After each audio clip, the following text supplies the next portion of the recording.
ಯಾವ್ದ ನೀ ಅಲ್ಲ ನೀ ಸುಮ್ಮನೆ ಮರ ಒಂದು ಕೆಲಸ ಮಾಡ ಇದ್ರು ಒಂದು ಸ್ವಲ್ಪ ಹಾಲಿಗೇನಾದ್ರು ಸೇರಿಸ್ಕೊಡು. ಹಾಲಿಗೆ ಏನಾದ್ರು ಸೇರಿಸಿ ಕೊಡು. ಪಾಪ ಮಾತಾಡಬಾರ್ದು ಒಳ್ಳೆ ಯಾಕೆ ಓ ನಮಸ್ಕಾರ ಮನೆ ಯಜಮಾನ್ರಿಗೆ ನಮಸ್ಕಾರ. ಯಜಮಾನ್ರಿಗೆ ಹೋದಲ್ಲಿ ಇದಕ್ಕೊಂದು ತೊಂದರೆ ಇಲ್ಲ. ಯಜಮಾನಿಗೆ ಲಕ್ಷಣ ಯಾಕೆಂದ್ರೆ ಧರ್ಮದ ನಮಸ್ಕಾರ ಯಾರು ಕೊಡ್ತಾರೆ ಆ ಪ್ರಶ್ನೆ ಬೇರೆ. ಹೋಗ್ಲಿ ಅದೇನದು ಅಲ್ಲ ಅದು ಏನು ಅಂತ ಕೇಳುವುದ್ರೊಳಗೆ ನೀವು ಮುಚ್ಕೊಳ್ಳೋದು ನೋಡಿದ್ರೆ ಈಗಿನ ಹೆಣ್ಮಕ್ಳು ಈ ರೀತಿ ಮುಚ್ಕೊಳ್ಳೋದಿಲ್ಲ. ಅದಕ್ಕೆ ನಾ ಮುಚ್ಕೊಳ್ತಾ ಇದ್ದೆ. ಅಂದ್ರೆ ನೀ ಹೆಣ್ಣ ತೋರಿಸುವಂತ ಹೀಗೆ ಮುಚ್ಕೊಳ್ಳಿ ಅಂತ ಹೇಳಿ. ತೆಗೀರ ಎಂತದ್ದು ಆಚೆ ಕಡೆ ಗಂಟು ಇದ್ದ ಅದೇ ನನಗೊಂದು ಅಭ್ಯಾಸ ಮಾಡ. ಏನು ಈ ದಿವಸ ತಿರುಗಾಟ ಮಾಡ್ತಾ ವ್ಯಾಪಾರ ಮಾಡುವುದಲ್ವಾ, ಸಮಯ ಹೋಗುವುದಿಲ್ಲ. ಒಂದು ಎಲಡಿಕೆ ತಿನ್ನುವ ಅಭ್ಯಾಸ ಉಂಟು ಕವಳ. ಓ ಎಲೆ ಅಡಿಕೆಯ ನನಗೂ ಒಂದು ಅಭ್ಯಾಸ ಉಂಟು. ಈ ಎಲೆ ಅಡಿಕೆ ಹಿಡ್ಕೊಂಡು ಹೋಗೋ ಅಭ್ಯಾಸ ಇಲ್ಲ. ನೀನು ನಿನ್ನಂತವ್ರು ಸಿಕ್ಕಿದ್ರೆ ಅವ್ರು ತಂದ್ರೆ ನಮ್ಗೊಂದು ಧರ್ಮಕ್ಕೆ ಹಾಕೋ ಅಭ್ಯಾಸ ಉಂಟು. ಇದು ಎಲೆ ತಿಂಬ ಎಲೆ ತಿಂಬ ನಿಮ್ಮಲ್ಲಿ ಅಡಿಕೆ ಉಂಟಾ? ನಿಮ್ಮಲ್ಲಿ ಎಲೆ ಉಂಟಾ? ಎಲೆ ಅಡಿಕೆ ಎರಡು ನೀವು ಕೊಟ್ರೆ ಸುಣ್ಣವನ್ನು ಅಂದ್ರೆ ಸುಣ್ಣ ಒಂದೇ ಇಟ್ಟುಕೊಂಡು ನಿಂದ ಎಲೆ ಅಡಿಕೆ ಹಾಗಲ್ಲ ಸ್ವಾಮಿ. ಅಲ್ಲೇ ಮುಂದೆ ಅಂಗಡಿಯಲ್ಲಿ ತಗೊಳ್ಬೇಕು ಅಂತ ಹೊರಟಿದ್ನ, ನಾನು ಎಲ್ಲಿ ನೀವು ಸಿಕ್ಕಿದ್ರಿ? ಆ ಅಂಗಡಿ ಮುಂದೆ ಸಿಕ್ಕಿದ್ರು ನೀ ಹೇಳುದು ಹೀಗೆ ಅಂಗಡಿ ತಗೋಬೇಕು ಅಂತ ಮಾಡಿದ್ದೆ ಬಾಗಿಲು ಹಾಕೊಂಡು ಉಂಟು ಅಂತ ಹೇಳ್ತೀನಿ. ಹೆಲ್ಪೇ ಇಲ್ಲ ಮಗ. ಆಗ ತೆಕ್ಕೊಂಡಿದ್ರು ನೀ ಹೇಳುದು ಹೀಗೆ. ಹೋಗ್ಲಿ ಬಿಡು, ಸುಣ್ಣ ಒಂದೇ. ನನ್ನದೊಂದು ಈಗ ಅಭ್ಯಾಸ ಏನು, ನನಗೆ ಎಲೆಯೂ ಬೇಡ ಅಡಿಕೆಯೂ ಬೇಡ, ಸುಣ್ಣ ಒಂದೇ ಸಾಕು. ನೋಡುವ ಸುಡುದಿಲ್ವಾ? ನಾ ಬರೀ ಸುಣ್ಣ ತಿಂತೇ ಹೇಳಿದ್ಯಾರು ನಿಮಗೆ? ನೋಡುವ ಎನ್ನುವುದಕ್ಕೆ, ತಿನ್ನುವುದಕ್ಕಲ್ಲ, ನೋಡ್ಲಿಕ್ಕೆ. ಕಲಸುಣ್ಣ ಪಾಪಿ ಮಗನೇ. ಅದು ಬರೀ ಚಿಪ್ಪಿನಾದ್ರೂ ಮತ್ತೆ ಮಾಡ್ಕೊಳುವ ತೆಗಿ, ಚಿಪ್ಪಿನಾದ್ರೂ ನೋಡುವ ತೆಗಿ. ಯಾರಿಗೆ ಕಲಿಸ್ತೀನಿ ನೀನು? ಅಲ್ಲ ಹಣ ಅಲ್ಲ.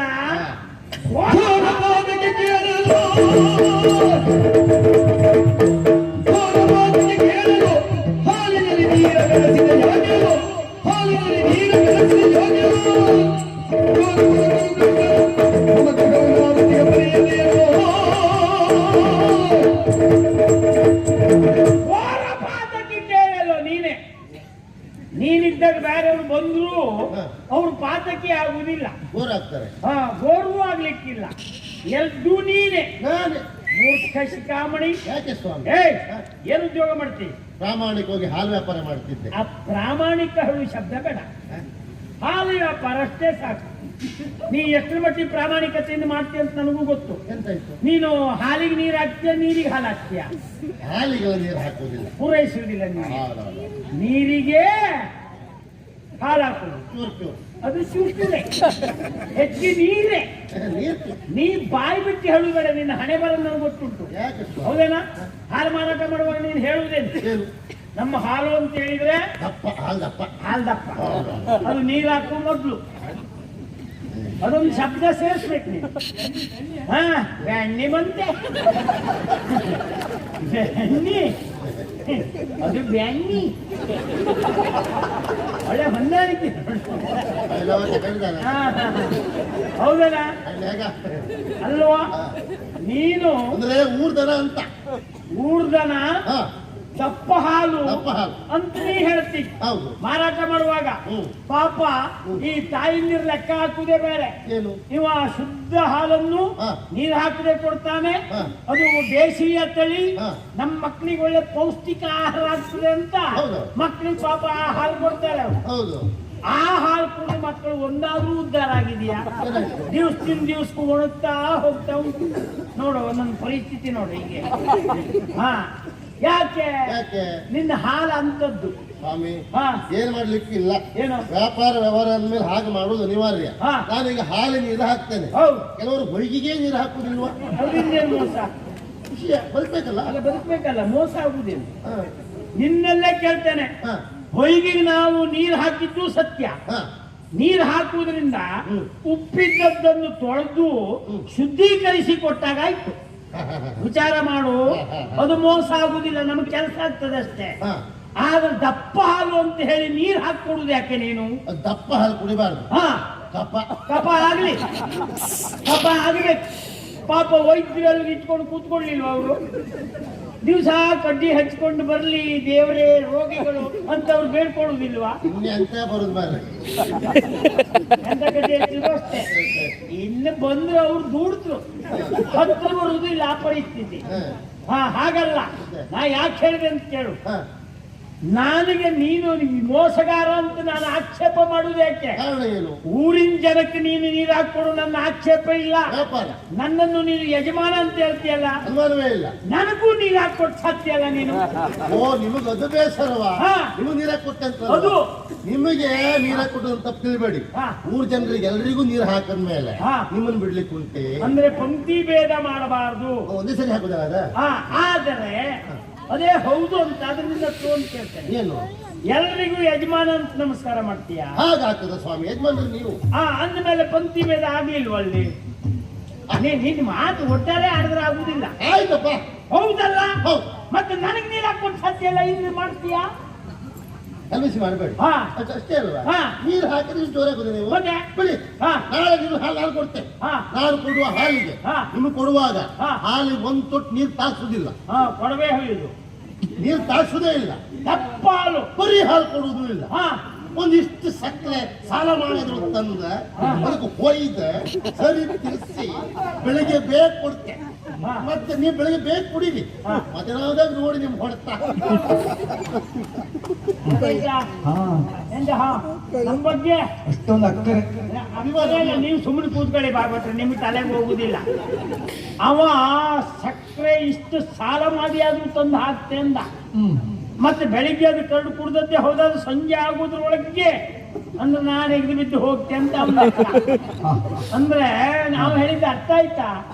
ಆ ಕಾಯಿಲೆ ಪ್ರಾರಂಭ ಆದದ್ದು ಇವತ್ತ ನನಗೆ 30 ವರ್ಷ ಆಯ್ತು. ನಾ ಹೋಗ್ತೆ ಅಂತ ಲೆಕ್ಕ ಹಾಕ್ದವ್ರೆ ಹೋದ್ರೆ ಬಿಟ್ರೆ ನನಗೆ ಅವ್ರು ತಾಪತ್ರೆ ಆಗ್ತಿಲ್ಲ. ನಂಗೆ ಅದು ತಲೆ ಬಿಸಿ. ನಾವೊಂದು ಜಾತಿ ಸ್ವಲ್ಪ ಕಂಡಿದ್ದು ಎತ್ತಿದ್ದಾಗೆ ಒಟ್ಟಿಗಿದ್ದದೆಲ್ಲ ಹೋಗುದೇ. ಎಲ್ಲಿ ಇವು ಹೋಗ್ತಾನೆ ಹೀಗೆ ಲೆಕ್ಕ ನೀನು ನಾನು ನಿನ್ನಲ್ಲಿ ಕೇಳಿದ್ದು ಯಾಕೆ ಅಂತ ಅರ್ಥ ಆಯ್ತಾ? ಸ್ವಾಮಿ ನಿಮಗೆ ಸಿಟ್ಟು ಅಂತ ಹೇಳ್ತೀಯಲ್ಲ. ನಮ್ಮ ಮನೆಯಲ್ಲಿ ಬಾಡಿಗೆಗೆ ಇದ್ದದ್ದು ಹೌದಾ? ಬಾಡಿಗೆಗೆ ಕೊಟ್ಟಿದ್ದೇನೆ ನಿನಗೆ.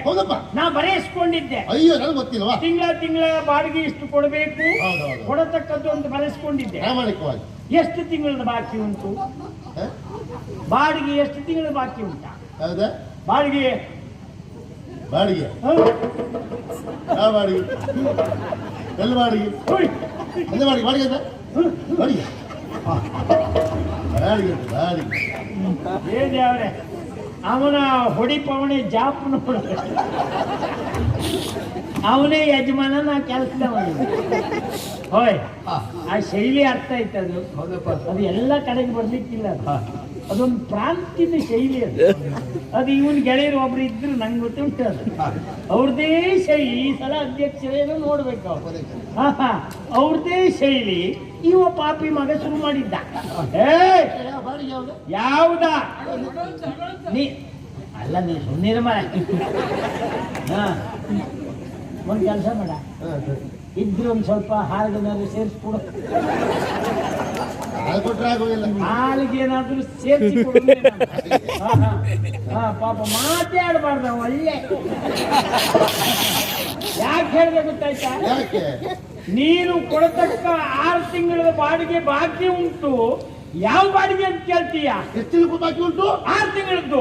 6 ತಿಂಗಳು ಬಾಡಿಗೆ ನಾನು ಕೊಡ್ಲಿಕ್ಕೆ ಉಂಟಾ? ಸರಿ ಉಂಟು ನಿಮಗೆ? 6 ತಿಂಗಳು ಬಾಡಿಗೆ ನಾನು ಕೊಡ್ಲಿಕ್ಕೆ ಉಂಟು. ಇಲ್ಲಿವರೆಗೆ ಕೆಲವು ಸುಮ್ಮನಿದ್ರಲ್ಲ ನೀವು ಸತ್ಯ ಅಂದ್ರೆ ಯಜಮಾನ ನಿಮ್ಮ ಮನೆ ಬಾಗಿಲು ಒಂದು ಕೂತ್ಕೊಳ್ಬೇಕು. ನೆನಪು ಮಾಡ್ಬೇಕಿತ್ತು ನಮಗ ಆ ಕೆಲಸ, ಬೇರೆ ಕೆಲಸ ಇಲ್ಲ ನನಗೆ. ನೆನಪೇ ಆಗಿಲ್ಲ. ನೆನಪಿನ ಪ್ರಶ್ನೆ ಇಲ್ಲ. ನಿಂತ ನಿಲುವಿನಲ್ಲಿ ನೀ ಕೊಟ್ಟೇ ಮುಂದೆ ಹೋಗ್ಬೇಕು. ಸ್ವಾಮಿ ಬೇಸರ ಮಾಡ್ಬೇಡಿ. ಹಾ. ನನಗೆ ಗೊತ್ತಾಯ್ತು ಏನು? ನೀವು ಯಾಕೆ ಸಿಟ್ಟು ಅಂತ. ಯಾಕೆ ಸಿಟ್ಟು ಅಂದ್ರೆ? ನಾನು 6 ತಿಂಗಳು ಬಾಡಿಗೆ ಕೊಡ್ಲಿಕ್ಕೆ ಉಂಟಂತಲ್ವಾ, ಕೊಡು. ನನ್ನ ನೆನಪಿದ್ದು ಹೌದು. ಹಾ. ಅಲ್ಲ ಕೊಡುದಿಲ್ಲ ಅಂತ ನಾನು ಯಾವತ್ತೇ ಹೇಳುದಿಲ್ಲ. ನೀ ಅಪಾಯ ಅಂತ ಲೆಕ್ಕ ಹಾಕಿದ್ದೆದು. ಹಾ. ಕೊಡುವುದಿಲ್ಲ ಅಂತ ಹೇಳಿದ್ರೆ ಇವತ್ತೇ ನಿನ್ನನ್ನು ಎದ್ದು ಬಿಸಾಡಿ ಮನೆ ಬರಿದು ಮಾಡಿಸ್ತಿದ್ದೆ ನಾನು. ಮಾಡಬೇಡಿ. ಕೊಡುವುದಿಲ್ಲ ಅಂತ ಹೇಳುದಿಲ್ಲ, ಹಾ. ಜೀವಮಾನಕ್ಕೆ ನೀ ಕೊಡುವುದೂ ಇಲ್ಲ. ಅಯ್ಯೋ ಹಾಗಲ್ಲ ಸ್ವಾಮಿ, ಅದ್ಭುತ ವ್ಯಕ್ತಿ ನೀನು. ನಾ ಲೆಕ್ಕ ಹಾಕಿದ್ದು ಹೀಗೆ. ಏನೋ ಈ 4 ದಿನ ಕೊಟ್ಟಿದ್ನ, ಹೌದು. 6 ತಿಂಗಳು ಆಯ್ತಾ, ಹಾ. ಎಲ್ಲ ಉಕ್ಕಿ ಹಾಕ್ಬಿಟ್ರೆ ಏನು ಪ್ರಯೋಜನ ಆಗ್ಲಿಲ್ಲ. ನಿಂಗ್ ಸಂಪಾದನೆ ಆಗಿಲ್ಲ. ಇಲ್ಲ, ಹಾ. ಇನ್ನು 1 ತಿಂಗಳಲ್ಲಿ ಹಾ. ಇನ್ನೂ 4 ದಿನ ಕೊಡ್ತೇನೆ ನಾನು. ಹಾ? ಅಂದ್ರೆ ನಾ ಮಲ್ಕೊಳ್ಳು ಕೋಣೆನೂ ನೀ ಕೊಟ್ಟಿಗೆ ಮಾಡಬೇಕು ಅಂತ ಹೊರಟಿದ್ದೆ. ಅಂಗಳದಲ್ಲಿ ದನ ಕಟ್ಟಿದ್ದಾಯ್ತು, ಇನ್ನು ಜಾಗ ಇಲ್ಲ, ನಾ ಮಲ್ಕೊಳ್ಳು ಕಟ್ತೀಯಾ? ಅದು ಹಾಗೆ ಮಾಡೋದಿಲ್ಲ. ಹಾ ಕಟ್ಟಿ. ಇನ್ನು 1 ತಿಂಗಳೊಳಗೆ ನಿಮ್ಮ ಹಣ ಕೊಡ್ತೇನೆ ಸ್ವಾಮಿ. ಈಗ 4 ತಿಂಗಳಲ್ಲಿ ಒಂದು ಹಣ ಕೊಡ್ಲಿಲ್ಲ, 6 ತಿಂಗಳು ಕೊಡ್ಲಿಕ್ಕೆ ಒಂದೇ ತಿಂಗಳಲ್ಲಿ ನೀನು ಎಂತಂದ್ರೆ 8 ದಿನ ಕಟ್ಟಿ ಅಷ್ಟು ಕೊಡ್ತೇನೆ. ಕಿವಿ ಮೇಲೆ ಹೂವು ಇಟ್ಕೊಳ್ಳಿಲ್ಲ ನಾನು. ನಿನ್ ಮೇಲೆ ಸಿಟ್ಟಿ ಯಾಕೆ ಕೇಳು. ಯಾಕೆ? ನೋಡು, ನಾ ಮುಂದೆ ಎಲ್ಲ ನೋಡಿದ್ದೀಯಲ್ಲ, ಹೌದು. ಹೂವಿನ ತೋಟ ಉಂಟು, ಹಾ, ಹಾ. ಬಾಳೆ ಗಿಡ ಉಂಟು, ಉಂಟು. ದನ ಸೆಗಣಿ ಹಾಕುದ್ರೊಳಗೆ ಓಡ್ ಹೋಗ್ತೆ ನೀನು. ಹಾ. ತಕೊಂಡೋಗಿ ಏನ್ ಮಾಡ್ತೀಯದ? ಅದು ಗೊಬ್ಬರ ಗುಂಡಿ ಹಾಕ್ತೆ. ಯಾಕೆ? ಗೊಬ್ಬರ ಮಾಡಿ ಜನರಿಗೆ ಉಪಕಾರ ಮಾಡುವ ಅಂತ. ಜನರಿಗೆ ಉಪಚಾರ ಮಾಡುವ ಅಂತಲ್ಲ, ಹ್ಮ್. ವ್ಯಾಪಾರ ಮಾಡೋದು ನೀನು. ಬುಟ್ಟಿ ಲೆಕ್ಕದಲ್ಲ ಮಾರ್ತಿ ಪಾಪಿ ಮಗನೇ. ಏಪಾಡು. ಹೌದು, ಮಾರು. ಆ ಬಾಳೆ ಗಿಡದ ಬುಡದಲ್ಲಿ ಒಂದು ಇಷ್ಟು ಗೊಬ್ಬರ ಹಾಕಿದ್ಯಾ? ಬಾಡಿಗೆ ಅಂತೂ ಕೊಡ್ಲಿಲ್ಲ, ಸಾಯಿಲಿ. ಆ ಗಿಡದ ಬುಡದಲ್ಲಾದ್ರೂ ಒಂದು ಇಷ್ಟು ಹಾಕಿದ್ಯಾ? ನೀವು ನೋಡ್ಲಿಲ್ಲ ಸ್ವಾಮಿ. ಏನ? ಮೊನ್ನೆ ಗೊಬ್ಬರ ಹಾಕ್ಬೇಕು ಅಂತ ತಕೊಂಡು ಹೋಗಿದ್ದೆ. ಹಾ.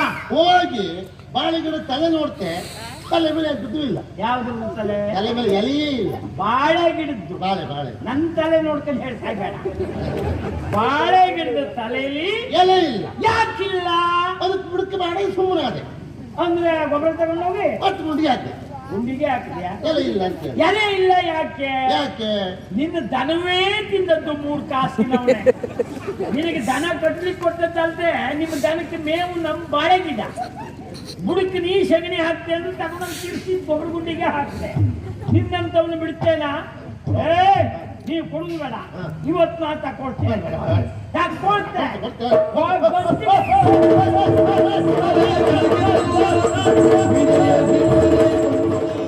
Jai Ram, Jai Ram,